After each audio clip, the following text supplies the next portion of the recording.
Okay friends, यहाँ पे एक सवाल है। क्वेश्चन है, derive equation of strain energy for gradual load. क्रमिक भार માટે स्ट्रेन एनर्जी નું सूत्र बताओ। तो स्ट्रेन एनर्जी पहले तो क्या है ये समझते हैं। आंसर स्ट्रेन एनर्जी से स्टार्ट करेंगे।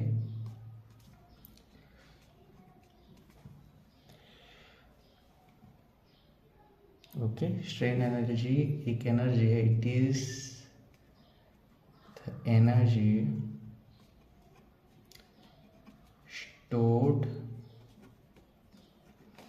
stored within the body when a body is strained within elastic limit. मतलब जब बॉडी को खींचा जाता है या टेंसाइल लोड या कोई तरह का लोड देके उसको स्ट्रेन किया जाता है। स्ट्रेन मतलब उसके डायमेंशन में कुछ चेंजेस हो जाते हैं, तब उसकी बॉडी में जो एनर्जी स्टोर होती है उसे स्ट्रेन एनर्जी कहते हैं। और ये जो बॉडी को खींचना है या थोड़ा कंप्रेस करना है वो with in the elastic limit होना चाहिए। इलास्टिक लिमिट मतलब क्या कि बॉडी पे जब फोर्स लगता है तब उसमें चेंजेस आते हैं, उसके डायमेंशन में चेंजेस आते हैं। जैसे ही फोर्स हटाओगे बॉडी पहले जैसे हो जाएगी, तो उसको कहते हैं इलास्टिक लिमिट। और ये स्ट्रेन एनर्जी एक तरह की एनर्जी है जो बॉडी में स्टोर रहती है व्हेन बॉडी को स्ट्रेन किया जाता है विद इन इलास्टिक लिमिट। अब इसका इक्वेशन लाना है, तो इक्वेशन लाने के लिए पहले ग्रेजुअल लोड को समझना पड़ेगा। सपोज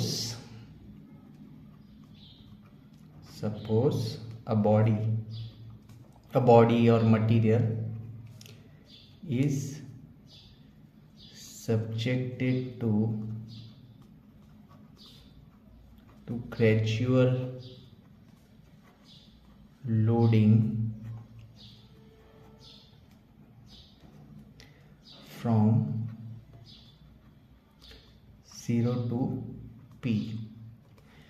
अब ग्रेजुअल लोड मतलब क्या कि धीरे धीरे लोड को इंक्रीज करना है। पहले 0 लगाओ, फिर 1 किलो न्यूटन, फिर 2 किलो न्यूटन, ऐसे कोई लिमिट होगी 10 किलो न्यूटन तक की, वहाँ तक ले जाना है। तो 0 to P, पहले 0 लोड था फिर लोड को बढ़ाया up to the P kilo newton. तो P kilo newton and newton. Average load क्या होगा? एवरेज लोड पहले जितना था plus P by 2, that is equal to P by 2। Okay, अब स्ट्रेन एनर्जी ढूंढने का सब प्रोसीजर करेंगे कि strain energy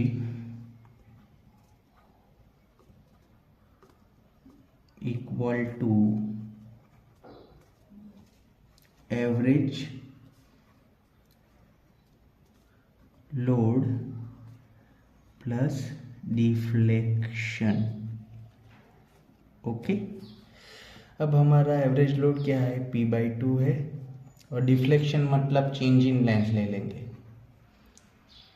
change in length में जो चेंज होते हैं, फेरफार होते हैं वो, तो that is equal to P by 2। Change in length को हम डेल्टा एल से बताते हैं। डेल्टा एल मतलब लेंथ और डेल्टा मीन्स चेंज। तो अब डेल्टा एल है यहाँ पे और P है। अभी हमें ये पता है, इसको एनर्जी को हम लोग कैसे बताएं? एनर्जी रखते हैं, स्ट्रेन एनर्जी। अभी हमें ये पता है कि स्ट्रेस सिग्मा इक्वल टू, यहाँ पे 1 कर देते हैं, stress sigma equal to P by A. वहाँ पे P लोड है और A एरिया है, therefore P equal to sigma into A, therefore P equal to sigma A, बराबर है। तो P की वैल्यू यहाँ पे रखेंगे from equation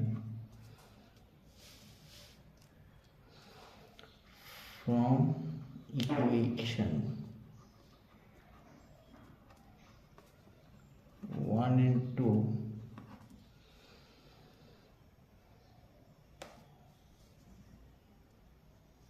strain energy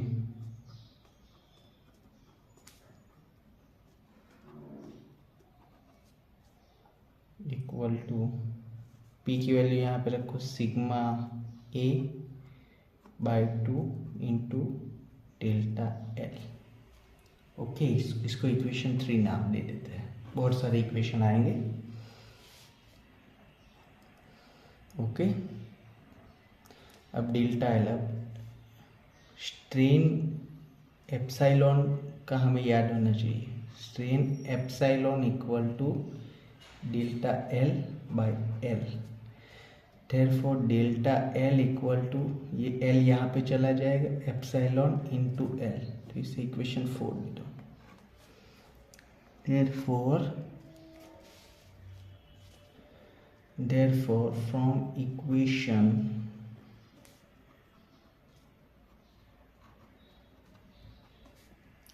3 and 4 delta L की वैल्यू यहाँ पे रख दो, यहाँ पे 3 में स्ट्रेन एनर्जी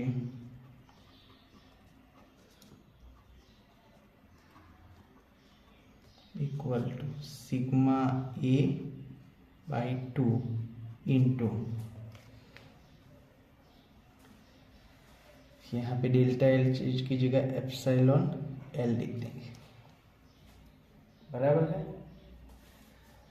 इसको इक्वेशन 5 दे देते हैं। अब एप्सिलॉन हुक्स लॉ क्या कहता है, now Hooke's law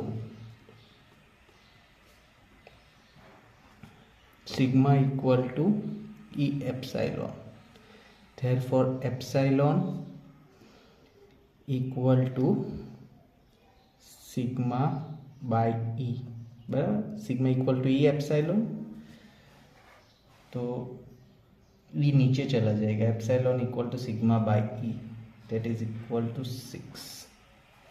okay,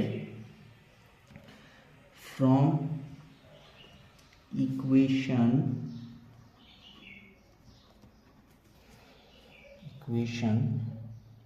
5 and 6 strain energy equal to, देखो सिग्मा ए बाई 2 है यहाँ पे, एप्सिलॉन की जगह सिग्मा अपॉन ई लिखेंगे और L की जगह तो L ही रहेगा। ओके, यहाँ तक समझ में आया, मतलब एप्सिलॉन की जगह सिग्मा बाई ई लिख दिया और L की जगह L लिख दिया।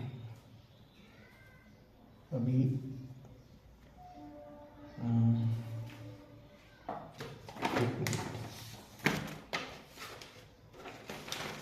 ओके, तो यहाँ पे है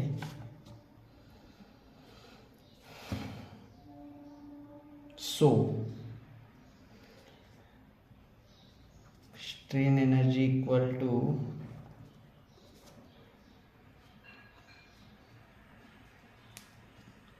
सिग्मा बाई, देखो यहाँ पे एक सिग्मा है, यहाँ पे दूसरा सिग्मा है, तो सिग्मा स्क्वायर यहाँ पे अपॉन ट्वाइस E, बराबर। और A और L को साथ में लिखेंगे, A इंटू L, बराबर। अब AL इक्वल टू क्या है, एरिया इंटू लेंथ,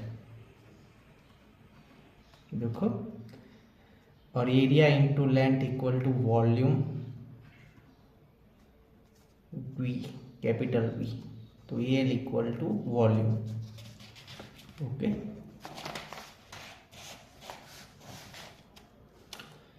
तो अभी ये जो लास्ट इक्वेशन 7, तो therefore 7 equation implies strain energy